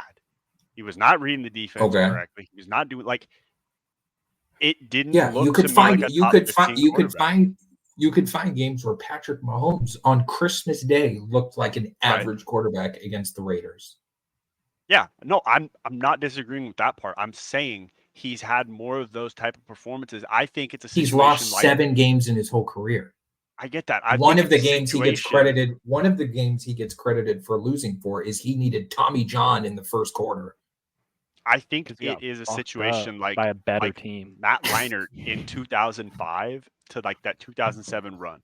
He got a Heisman, but we can all agree Matt Leinart was lofting that fucking ball up, and they had guys that could make plays. Like, they built a team around somebody's skill sets so that they could hide all his weaknesses. I think he's got a lot more weaknesses than talents, and it fits well for the offense. I think Shanahan schemes it up well. So I think he's like a mid-French quarterback for me. Excluding the Tommy John game and say Jake Moody makes the field goal, he would have lost 5 games in his whole career.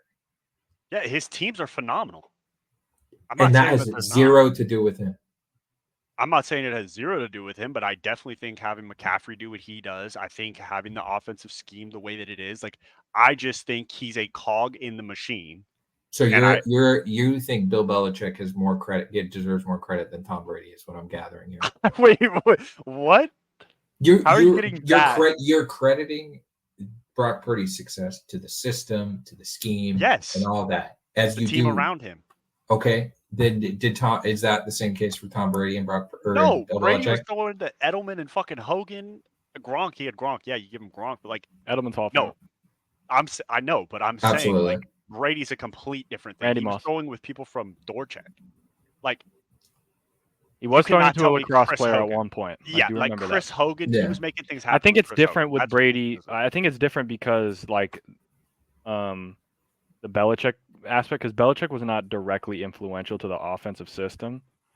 Like Shanahan is absolutely. So I think it's like a little bit of a more nuanced thing of like it has been shown that, you know, you could put a lot of different quarterbacks out there, and Shanahan's very good at making their strengths come to light. Which is what I'd say about Bill Belichick in a defense. Like Bill is going to for sure dial that shit up. So, but I think for you to say somebody who is a mid-level quarterback at best, who is 20, call it 24-5 in his career, is ridiculous. You have like after at a certain level, if you're not that good of an NFL quarterback, you would think that would show sooner rather than later. It's not like they built the greatest fucking show on turf with the steel curtain defense. Like their team isn't by far head and shoulders better than everybody else. If you're not that good and you're not that physically gifted to play NFL quarterback, it's going to show sooner rather than later. I'm telling you what I'm seeing. To me, in the 2 seasons he started, he's been to the NFC Championship and the Super Bowl, and I can't see him. I don't get where this slander has come from at such an astronomical level. I just don't think he's like a top 10 quarterback. I think he's a good piece to fit around. But honestly, like, okay, if I was the Niners GM, and let's say we come to the end of the season and we don't achieve our goal, and I got to choose between paying all the talent and drafting another quarterback that I could fit in here and have Shanahan coach, or paying this guy the max dollars, and I got to watch Bosa walk, or I got to watch McCaffrey walk, I got to watch all these weapons walk. Like, Bosa and McCaffrey are secured already. You know what? Okay. So, like, I got to watch Trent walk. I got to watch Ayuk walk. Like, I am keeping my talent, and I just go get a quarterback. Versus you think you could just plug and play a quarterback? Yes, I think so. You think Sam Darnold could go in there and go to the NFC Championship? I don't know. I think you can plug and play to an extent because that's what they did with Purdy. No, yeah, absolutely. I don't know. Obviously against their will, but like I mean, it's definitely possible. I think hold on. Plug and play people. So say he leads them to a Super Bowl or wins it or the NFC Championship or whatever. In his 3 years starting, we've gone to an NFC Championship, a Super Bowl, and an NFC Championship. You think at the end of the day, you're just going to be like, oh, just disregard the quarterback in that whole situation, the most important position in all of sports. That's a complete different argument. Like I'm saying, that's the argument you just made. He has the opportunity to raise himself, I guess, in my eyes, if he goes through and he wins the Super Bowl and he plays well, like. Yeah, he can move up in the rankings. Listen, I mean, Tom Brady never played well at any of the Super Bowls, except for the one they lost. That one he lost to a better team. Okay. He played pretty good. He was good at managing the game for sure. He didn't throw a touchdown against the Rams. Mm-hmm. What was the one? 2 Super Bowls, the Falcons and the Eagles Super Bowl were like its 2 best Super Bowls that he played. And the other ones he probably threw 180 yards and maybe a touchdown and 2 picks. And it's like nobody ever held that against him. Everyone's just like, oh, he's got 7 fucking rings. Yeah, literally. but that's the way the conversation when you have the rings. I feel But like you're just sitting there. You're it like, oh, he's elevated. got to win the Super Bowl and play well at the same time. Like It would be it's his a first Super Bowl. to me. What it sounds like is Brock Purdy has to be better than Patrick Mahomes for an entirety of a season for you to eclipse him in his rankings. No, I just think he needs to be in like the top NFC quarterbacks, like in the top 1 to top 2, and I don't see him there. So if I don't see him there, I'm not going to treat him like that. Was he not? Who would you have taken over him last year besides Lamar? You're about to open this one up. You already know where this is going, Kyle. Say his name, bro. Okay. Say his name. NFC championships. Say Clayton Kershaw's friend. Clayton Kershaw's friend. What are you talking about? You're talking about Matt Stafford? Matthew Stafford. If Matt Stafford's arm slot was not here and up here, you wouldn't be as enamored with him as you are now. I'm telling you that right now. I've seen this. Also, hold on. Career loser. Let me put that on the record. All I know is, okay, that's another case. He's at a shit team in Detroit, is making plays like crazy. The first year he goes to a good roster, how many he wins the Super Bowl. Dak and makes plays to win that. No, he makes the plays to win that. He went into the GOAT's house, Tom Brady, throws a fucking skyscraper ball over the top to win the game, to go to the Super Bowl, to then outduel Burrow. He was on the best team in the league. He was on the best team in the league. Sure. That was the first year he was on the best team in the league. That's got to hold some weight against it. He was a great talent at a shit spot in Detroit and got plucked out of there. First year he gets on talent, he wins a Super Bowl. That just kind of proves my argument even more with Purdy. If you are on that team and the team is fucking godlike and you're a good quarterback, you should have won the Super Bowl already. But you're sitting here telling me you think Debo is an average football player at best. You think he has an underrated receiver. Okay, average receiver, an underrated receiver, a great running back, and where would you rank George Kittle on tight end totem pole? You're making the way in one conversation you're saying that the 49ers are the greatest team ever assembled in the history of football, and then in another breath you're saying that there's a bunch of underrated guys at their position. So it's got to be one or the other. That defense is definitely top 5. That defense. Okay, yeah, but that's not my point. Is the offense here? I know. In one conversation, you're saying Deebo Samuel is an average receiver at best, if not below average. You're saying Brandon Ayuk is underrated. You're saying George Kittle is what, an above average tight end, and he has got a great running back and a great left tackle. Yeah, you're making it sound like he has a custom-made 99 overall roster on Madden, and that he should win every single game he plays ever in the history of the NFL. I mean, bro, he's throwing checkdowns to McCaffrey. He's going 95 yards to the house. Like, which one is it?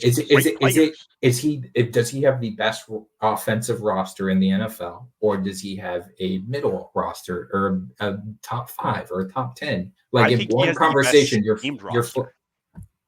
has the best schemed roster. But how could you be the best? How could you be the best? How could you be the best schemed roster if you've got an underrated player and a below average to average player at their positions?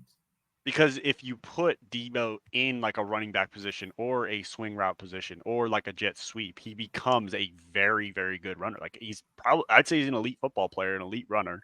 He's just not an elite receiver where he's not going to line up in the X position and he's not going to run the post route on you. He's not going to he can't run the route tree. So that's why he's a below average receiver to me. So he's got an underrated receiver and a below average receiver. Underrated and you're receiver, saying top tight end, probably like top 5 tight end. If Kittle got more volume, I think he'd get more love. That Rams team that won the Super Bowl was a better roster. I don't think so. I think it was just we had a better. You had a triple crown wide receiver. One. Who else were we throwing the ball to? Robert Woods? I don't remember who else was on that team. It was Robert Woods, Odell without what's that thing in his knee that he busted? Meniscus or some shit? Meniscus, whatever. Odell Beckham without something in his knee. Cooper Kupp was a Triple Crown winner, so you got one there. The running back, I think, was Cam Akers. Yikes. Stafford, and then a good defense. Like Aaron Donald holding down defense, but we're not talking about defense like you said. We're talking about the offense. Like Stafford and Cup were the whole offense, and we made it to the Super Bowl and won the Super Bowl. Mm-hmm. There was nobody else on that offense that where you were like, oh wow, that guy's really good. I mean, Andrew Whitworth was a solid left tackle, but it was his last year, so he was kind of declining. Like that is the epitome of the argument. Like all he had was Cooper Kupp. But you just sat here and told me that Brock Purdy has a below average receiver, an underrated receiver, a good tight end, a great running back, and a great tackle. And you're making it sound like it is the no, I'm saying that you're holding it against him that it is like the best roster in the history of the NFL. You're like he is in you're like he is in the okay, McCaffrey and Cooper Kupp covers up a fucking lot. He had the best season ever for a receiver. Yeah, but Cooper Kupp is going to get the ball and receiving. McCaffrey's running the ball, catching the ball. Like, he's everywhere. That's what I'm saying is he covers up a lot of stuff for Purdy. Okay, he has a great player. So, exactly. But, I mean, you're literally making it sound like they're the best team ever created. I don't think it's an understatement to say they were the best roster last year in football. But how are they the best roster though if they have two elite players on the offensive side of the ball? Explain that to me. It's like the same way the Chiefs were considered elite. Their offense didn't look the greatest before the playoffs. Their defense was just really good in the playoffs. So it makes the rest of the team look better because if you're getting short fields, if you're not worried about the other team scoring and you can just do whatever the fuck you want, or you just decide, hey, all I have to do is run the clock out so nobody can score, like it's just a different ball game. I mean, I don't understand how you can have the best roster and not have you have two elite players you have 2 out of 11 on the side of the ball that are considered above average. It's just it's a flawed argument that you're making. You're holding it against him on one side, saying that he has the greatest system, the best offense, the greatest schemed offense in the league. But in the other breath, you're saying that, oh, they're okay and they're average players at best, and they have one great skill position player. I don't understand how you're getting all that. I said Debo is an average receiver running routes, like running the receiver position. But okay, Shanahan great. They have two great running backs. They have 2 great running backs. That's what I'm saying. Shanahan doesn't have that as a negative to his offense because he says, fuck it, I'm just going to hand you the ball, or I'm just going to give you a pitch, or I'm going to give you a screen. Like he plays to their strengths. So they become the best roster because they're all playing to that strength. That doesn't mean Purdy is an elite talent making things happen, wheeling and dealing. That just means he's following what his coach is saying. Like he's catching the ball, 1-2, throw it here. Guy runs, breaks 15 yards for like, okay, now we go line up. Okay, I know Ayuk's going to run the post, 3-step drop, throw it in the middle at the S for San Francisco. Okay, got it. Like great system. That's the same shit you're doing in high school, college. Like it's the same format. Yes. Are you positive? The same format. You could go to any high school practice and ask them, coach, if they're you think Kyle Shanahan operates the 49ers like a traditional high school Damian football team? As far as where to put the ball for Purdy, yes. He's telling him, oh my God, he's not handicapped. I'm telling you, this is the same setup as like Jared Goff with the Rams when everyone figured out that, wait, you're telling me that McVay has been in his ear the entire time saying, hey, remember, you got to go ahead. You're going to see this guy. You're going to have Cooper Kupp wide open over here. You're going to have Robert Woods open on this slant route. Just take your time. Like literally force feeding where the ball is going to go. And then the time that he couldn't communicate with his coach, he shit the bed. I don't know if it's to that extent. I'm saying I'm seeing traits similar to that with Purdy. He's lost 5 games in his career. Why isn't Matt Stafford won another Super Bowl? At that point, you're taking the defense into that win-loss ratio. Why did Matt Stafford win the Super Bowl last year? Because he got fucking concussed out of next week. Like, I mean, he played in the playoff game, didn't he? I mean, I'm not gonna get on my soapbox again, but I dare say he definitely got rough in the passer in the red zone, so we should have had another play. He arguably had a better roster last year than the Niners. There was nobody that was saying that. No, I'm saying like then his Super Bowl roster the other time around. You think last year's roster was better than the Super Bowl roster? The defensive wise, you have Cooper Kupp, Puka Nacua, and Kyron Williams. nobody knew who Puka Nacua was before. Yeah, until by week 6, he finishes the top 10 receiver in the NFL. I know. It doesn't matter if you knew who he was before or not. That's crazy. As a Rams fan, I would not say. I think that the Super Bowl roster was better. I mean, that defense was elite. This defense came along and they were younger, but Stafford really had to put some plays together. Like he even said in the beginning of the year, he's like, I have to be a little more aggressive because our defense is younger and I can't just kind of sit back and let them do their thing. I just think Purdy knows what he's supposed to do in the system. He knows he's got a great defense. Don't turn the ball over. Make the plays when they're there. They're going to be available. It's a 60-minute game. Like, defenses are going to fuck up. Like, I think he's just really good at playing the system. And I think that's credit to Shanahan. I'm not saying he's not a talent as far as a quarterback. I just don't think he's that elite talent. All right, I think we've talked ourselves into circles enough about the dumbass 49ers. Fuck them. I don't like them. Okay, Kyle doesn't like them. He would probably just had Lauren hold the gun to his head off screen. That's probably how this started anyway. I have to leave soon, so like in the next 2 minutes. Yeah. So I don't know how we got here. I just want the argument of, oh, you didn't have your best. You didn't have your best 11 out there on the offensive side of the ball. That's being held against you. I think it shouldn't ever be held against someone. Don't you point that finger? This is my take. I don't think it should be held against someone, but I think it should give you extra points. Yeah, I mean, I guess so. But like, I think those points should be weighed even heavier. Like, if you go out there and get the job done without your number one or whoever, and you're playing a good team, I think that should like enhance your ranking. Yeah, I definitely agree with that take, but I also don't think like, oh, you didn't have your best guy, you didn't have the Avengers. If I have to hear that one more fucking time, I'm going to quit watching football from the guy sitting above you. Oh, you're talking about the video that did the best on the channel? Dude, I can't. Talking about the three. The fucking Avengers, bro. That was a good ass thumbnail. You gotta admit that. That was all right. Before I leave, here's my Super Bowl. All right. Eagles Chiefs. Chiefs win again. There you go. Okay. We're all depressed again. And we're all checked again, bro. Okay, I'm telling you, it's gonna be that simple. Eagles missed the playoffs. If the Eagles miss the playoffs, I'll give everyone that likes this video $100. Shit, I might. Eagles missed the playoffs.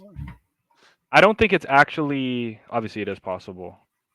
Like just straight up or barring injury, or you're just saying straight up? I think straight up they missed the playoffs. I look at their, that's a hot take. I look at their schedule and I just don't even see. I see a comfortable 11, 12 wins. I see 11. You know you're gonna get that Jaden Daniels masterclass game against you. I think you know what I really think is Jordan Davis is gonna sack him one time and break every bone in his body. 450 pounds landing on top of him, and we might not see Jaden Daniels for the rest of the year. Fair point. But yeah. But all right, boys. Yeah, fun. that's all I got. I got to get out of here. So it's better than Sports Center. Yeah, I will catch everyone on the flip side. All right, boys. Thanks, guys. Had a good time. People. We'll see you later. Peace.